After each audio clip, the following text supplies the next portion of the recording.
Hey guys, welcome back to my channel. It's your girl, the Brooke Ashley, and today we are here to discuss The Real Housewives of Miami, Season 4, Episode 3, another fantastic episode. And if somebody could be so kind to send me Alexia's address, because I want to send her a back brace for Christmas, because the way my good sis is carrying this entire season on her back with her multiple storylines, I am here for it. So, with all that being said, let's just jump right on into this recap because we don't have a minute to spare. We start this episode right where we left off last week with all the ladies at Dr. Nicole's sushi party, and Alexia, Marisol, Julia, and Adriana are in the next room discussing Alexia's issues. Alexia finally reveals what Todd said to her son Peter. And we find out that Todd called Peter a loser, just like his father. Now, if you know the backstory, then you know that Alexia was married to this big-time drug dealer, and it was just a hot mess.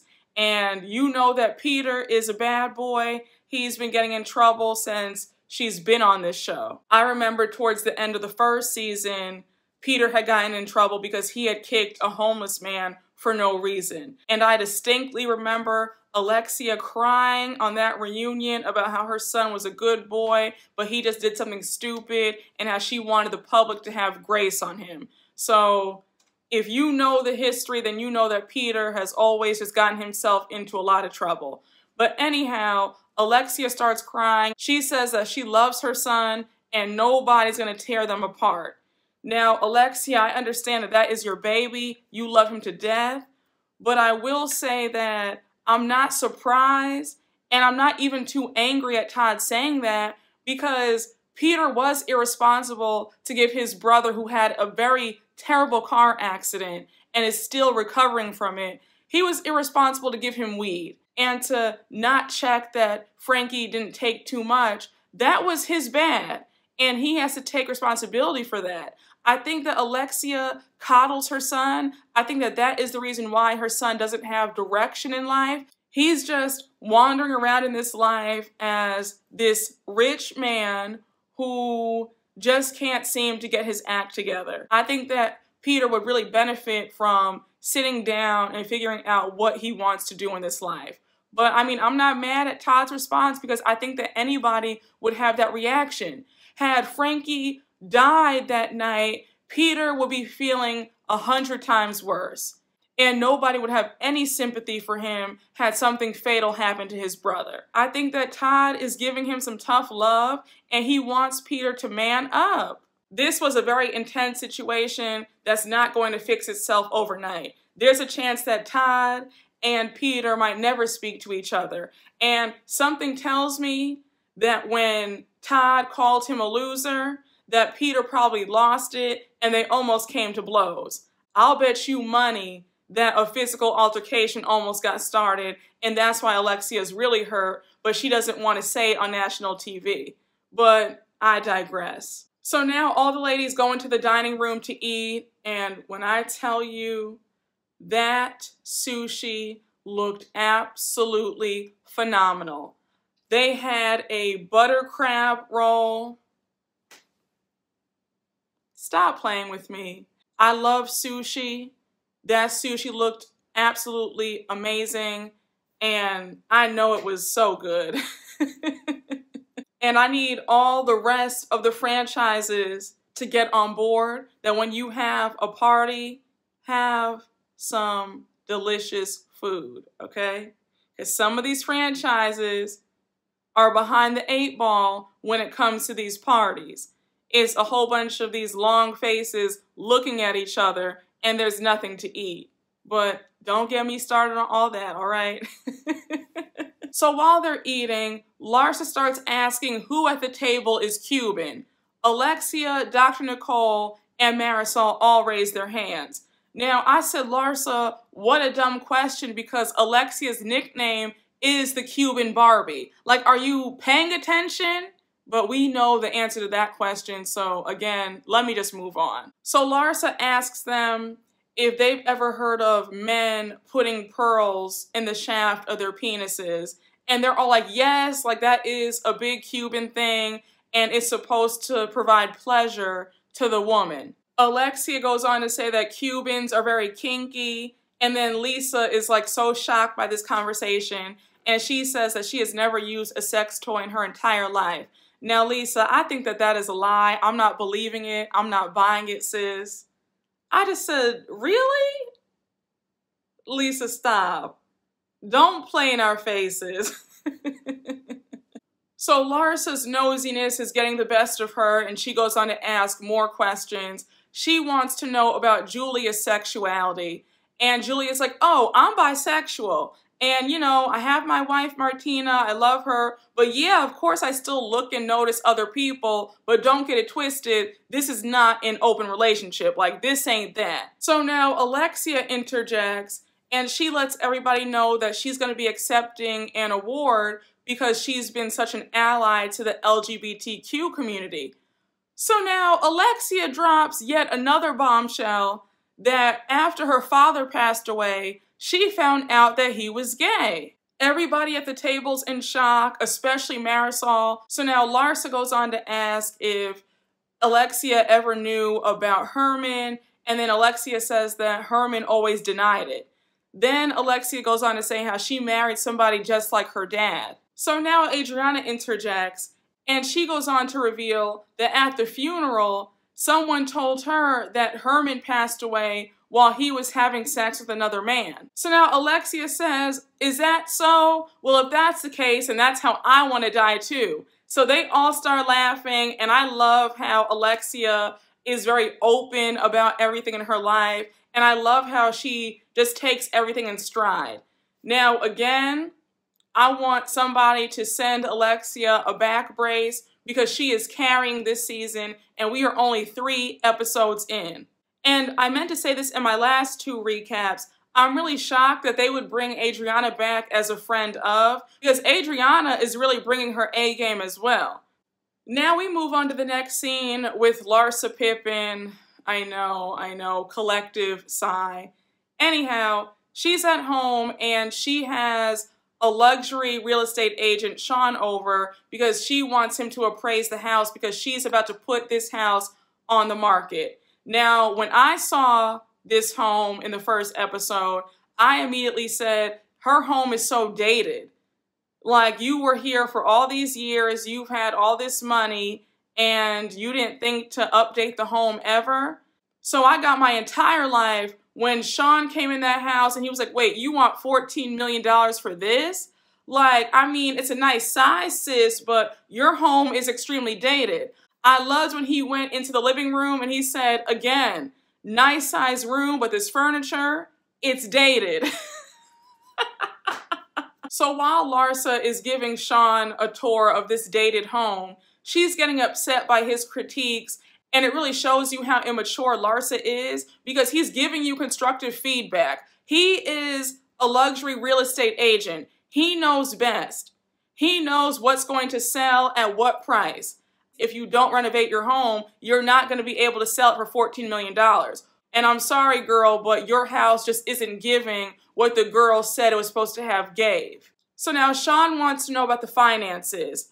Are she and Scotty going to be splitting this sale of the house down the middle? Or is she getting the whole sale? Is Scotty getting the whole sale? Like, how does this work? She says that they are splitting everything down the middle. So she says that they were married for 21 years, no prenup, so she's walking away with a very pretty penny. So while Larsa's telling the agent how she's sad to sell the house and how she is attached to the home, she says in her confessional that while she was happy being married for 21 years, she also realized that she hadn't accomplished anything on her own, and that her life was intertwined with Scotty and all his dreams and all his wants, and it was nothing for Larsa.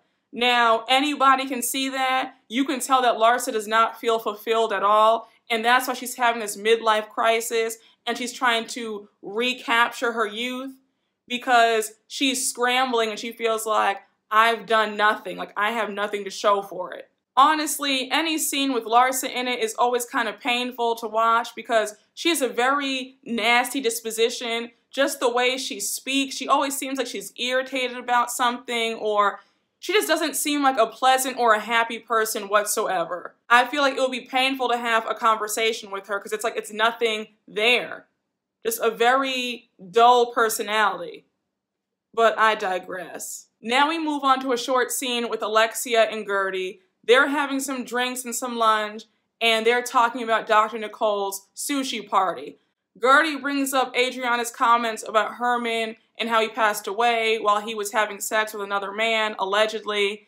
And Alexia expresses that she was a bit taken aback by Adriana even saying that in front of a whole group of people. So now they start discussing Alexia's wedding details, and Alexia is pretty much very unsure about where she wants to have the wedding. So Gertie says that if she and Alexia weren't friends, she would have dropped out of this a long time ago because she likes her clients to be prepared and know what they want, and Alexia is sort of lackadaisical about this whole thing. She's not taking it seriously, and she's giving her some leeway because that's her girl. Something tells me that they're going to get into it about these wedding details because the way Alexia is dragging her feet when it comes to making decisions about where she wants to have her wedding, what she wants, it's a mess. We jump over to the next scene with Lisa and Dr. Nicole. They're at the SLS having a play date with their kids, and it was so cute because the kids are just so little and they're so adorable and they were all getting along so well. So while the nanny is watching them in the pool, Lisa and Dr. Nicole go off to the side and they just talk and catch up. Lisa and Dr. Nicole both express how much they like each other as friends and how it's just nice finding other moms that they can connect with. So Lisa's asking Dr. Nicole about her relationship and if she's married. Dr. Nicole says that they're not married, but Anthony is her partner and their relationship is just fine. Dr. Nicole also expresses that it's not that she wouldn't like to get married, it's just that she's not making it a priority. Now, what did I tell you in the last two recaps? I said, I feel like Dr. Nicole is trying to downplay how she truly feels to herself because Anthony seems to be not in a rush to get married. But I always felt like Dr. Nicole, if he proposed tomorrow, she would say yes and run down to the altar that same day. But I digress. So now Lisa starts talking about her marriage to Lenny, how they've been married for 14 years, and how they almost got a divorce. I still believe that Lisa and Lenny have a lot of problems. Lenny doesn't seem like he's just too enthusiastic being with Lisa. His body language at the birthday dinner, it just didn't sit right with me. And the fact that Lisa still has a lot of doubt and insecurities about what really happened while Lenny was having his emotional affair, I just feel like they're both trying to sweep things under the rug, but it's going to come back up to the surface eventually. So now Dr. Nicole shares a bit more about her, and we understand why she's kind of hesitant to get married. She tells a story about how her father was a great provider, a great dad. They didn't want for anything. Money was flowing. And then all of a sudden one day, he was arrested, went to jail, and he was charged with money laundering and wire fraud. So because of that, everything that they owned was seized. And then she goes on to say that because of this traumatic event, it really forced her to be independent and not depend on a man for anything. And she just always wanted to have her own money so that she could take care of herself and her mom. I get it. I understand why she would have that fear because that must be very scary that everything is fine one day and then one day you wake up and then the feds are at your house seizing everything and you don't have anything now. And you guys are going from a great cushy lifestyle to now your mom is struggling to make ends meet. I think that that would make anybody nervous and afraid. But it seems like Anthony has a very long coin, sis, so you're not doing too badly if you get married to him. Just saying. So now we move on to the next scene with all the ladies at the Wynwood Pride event because remember that Alexia is going to be honored and given an award. So everybody's there. They're having a good time. It looks lit. So we see all the ladies side-eyeing Julia and Adriana because they're dancing on each other. Like Adriana was trying to twerk on Julia. So Marisol says in her confessional, I always knew that Adriana was a horny girl, but I thought that she liked the D. So Marisol's trying to insinuate that Adriana now likes women because she's getting close to Julia. If Adriana does like women, why do you care so much? Why do you seem to be so pressed about it, Marisol? Marisol's very annoying to me. I think that she's very dull, just boring, she's just there. So now we see that it's time for Alexia to receive her award, and she goes up, makes a really nice speech, and she says in her confessional that she's so happy, and she knows that her dad and her late husband Herman are smiling down on her. So now we move on to another short scene with Julia and Martina. They're at their farm and they're just talking and having some Bloody Marys. Julia says that before she met Martina, she was attracted to everybody, but she says that Martina is her soulmate. And then we see Martina discussing her first art show, and she's excited, but she's also super nervous. So Julia's like, don't be nervous, you're gonna do a great job, like, I got you. We pivot to Alexia. She's in her gorgeous home. And when I tell you, Alexia's home is just stunning. This is what I want to see. I have to say Miami is another franchise that is bringing it when it comes to the coins, because these ladies, for the most part, do have a nice piece of change, and that's what we want to see. Marisol and Kiki come over, and Kiki was giving me life when she came in with that bob. I said, come through, sis. I want Kiki to be full-time next season. I like her a lot. She's stunning. All that melanin, stop playing. Kiki is really that girl, okay? I love it. I love it. Marisol says in her confessional that she's happy that her and Kiki are on the same page and they are good because she really likes Kiki a lot and she just enjoys hanging out with her. So they all sit down and have some drinks and a light snack, and Alexia drops the bomb that Herman's lover has reached out to her assistant and he wants to meet with Alexia on Monday. So Marisol's freaking out. Kiki's like, oh my gosh, are you going to say yes? Like, what are you thinking right now? And Alexia says that she wants to meet up with him because it will really bring her some peace. Questions that she has will be answered, and she feels like she will get the closure that she has been wanting. I'm here for it. I wish Alexia the best, and I think that Alexia really will have closure, and she'll be able to put Herman in the past and focus on her new future with Todd. And I think that that will be great for everybody, because who wants to still have lingering questions in the back of their mind? So now it's the night of Martina's art show. Everybody is arriving. We see Adriana with her date, and he was very handsome. His name is Jacob, and he was giving me very much Lenny Kravitz vibes. And Lenny Kravitz is just so handsome, but very cute. We find out that Adriana has not slept with him yet. She has her 4-month rule. I said, I know that's right, sis. Make them work for it, okay? Like, I'm all for it. And if they act up, add another month to it. But I said, yeah, I'm not mad at you. So Julia, Martina, and her daughters arrive. And Julia seems really upset that Adriana has a date. So I was like, Julia, you have a wife. Why are you upset at what Adriana is doing? Also, a part of me feels like Adriana and Julia are both playing up this flirtation for a storyline and to bring in some interest to the show. I'm just saying, I feel like they're both playing it up for the cameras. I could be wrong, but I just get that impression. So now we see Gertie and her husband arrive, Alexia and Todd arrive, Dr. Nicole and her boyfriend Anthony arrive, and they're looking at the artwork.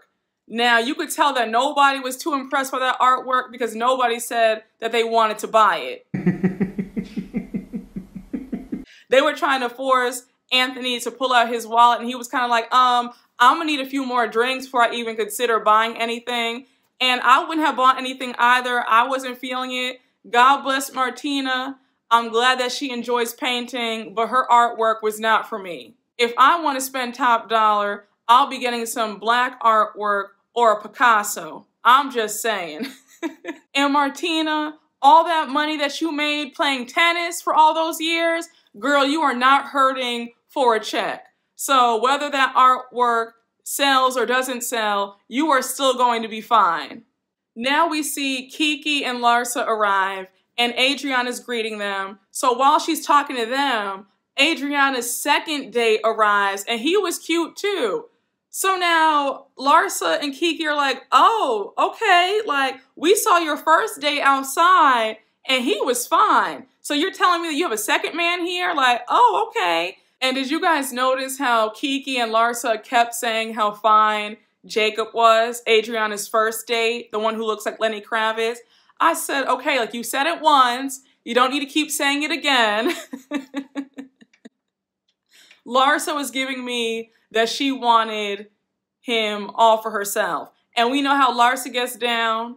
She doesn't believe in girl code, so she would easily go off with Jacob if the opportunity presented itself. And we find out that Adriana has been dating her second guy for only a month, so he still has to wait 3 more months for sex. I said, again, that's right. And I love how Adriana is mingling as single women should. Don't ever put all of your eggs in one basket, okay?